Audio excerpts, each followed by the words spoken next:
Bonjour à tous et merci de me retrouver pour cette nouvelle vidéo.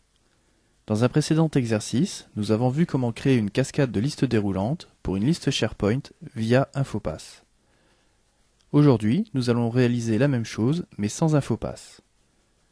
Pour cela, nous allons utiliser un WebPart éditeur de contenu HTML et deux scripts jQuery de SharePoint Service.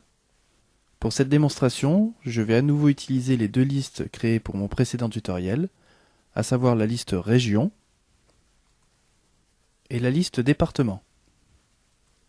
Pour rappel, dans ma liste Département, j'ai inséré une colonne de recherche qui pointe vers la colonne Titre de ma liste Région, me permettant ainsi de choisir la région à laquelle rattacher mes départements. La première étape à réaliser est la création d'une bibliothèque de documents afin d'y archiver les deux scripts jQuery.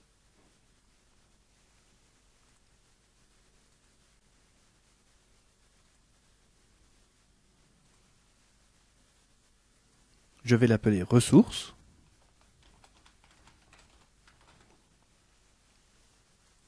et y ajouter les deux scripts.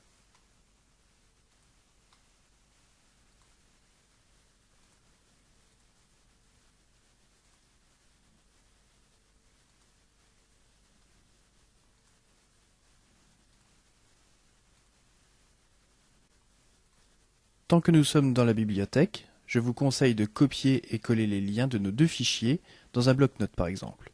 Cela vous évitera les erreurs de frappe.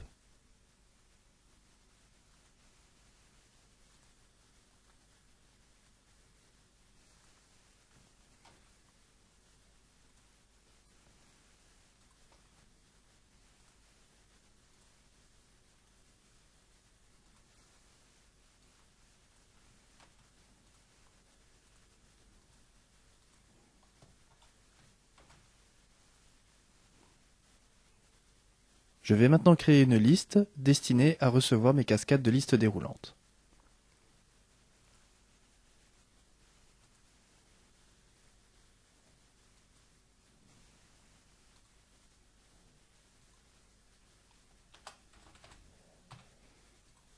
Entrons dans les paramètres avancés de cette nouvelle liste afin de modifier la façon dont s'affichent les formulaires liés à la liste.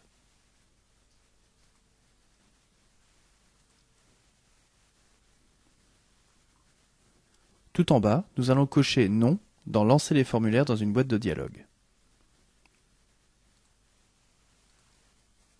Je retourne sur ma liste et je vais maintenant ajouter deux colonnes de recherche.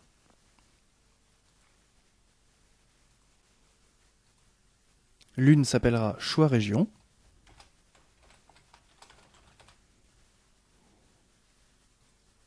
et sera liée à la colonne Titre de la liste Région.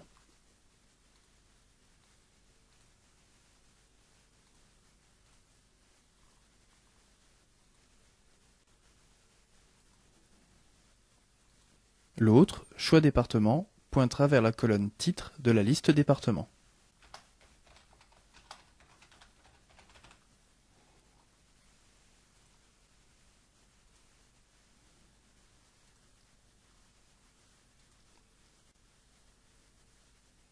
Il nous reste à configurer le fonctionnement des scripts jQuery en utilisant un WebPart éditeur de contenu HTML que nous allons placer tout en bas du formulaire. Pour y parvenir, nous allons lancer la saisie d'un nouvel élément, puis cliquer sur Action du site et modifier la page. Je vais en profiter pour vérifier que mes deux colonnes de recherche fonctionnent bien.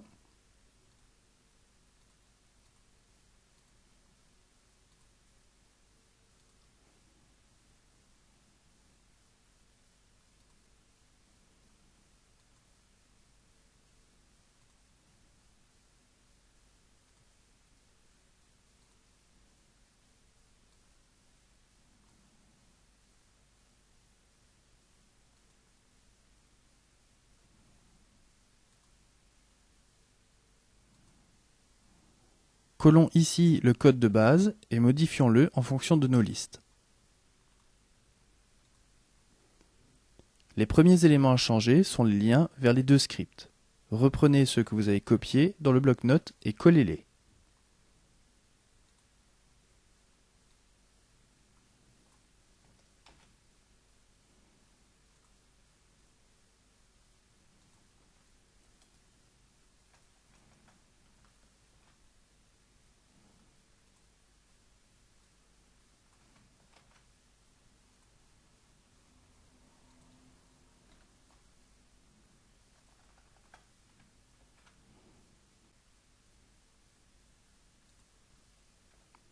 Ici, nous allons préciser la liste dans laquelle nous devons piocher les valeurs. Dans notre cas, elle se nomme département.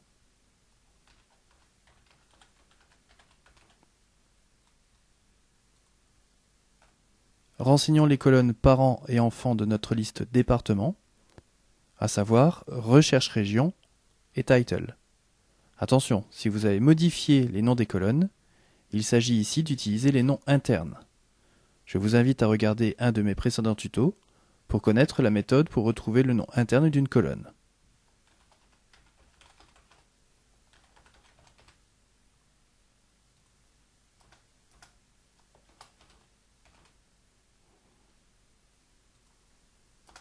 Enfin, saisissons dans ces champs les noms des colonnes parents et enfants concernés dans notre liste actuelle, soit choix région et choix département.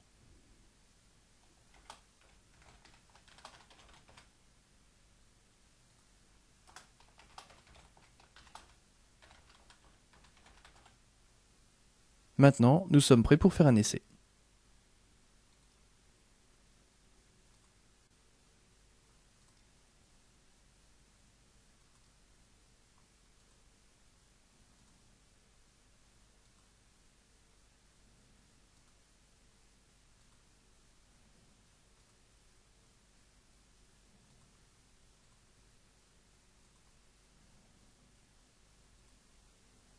Nos deux listes sont effectivement liées.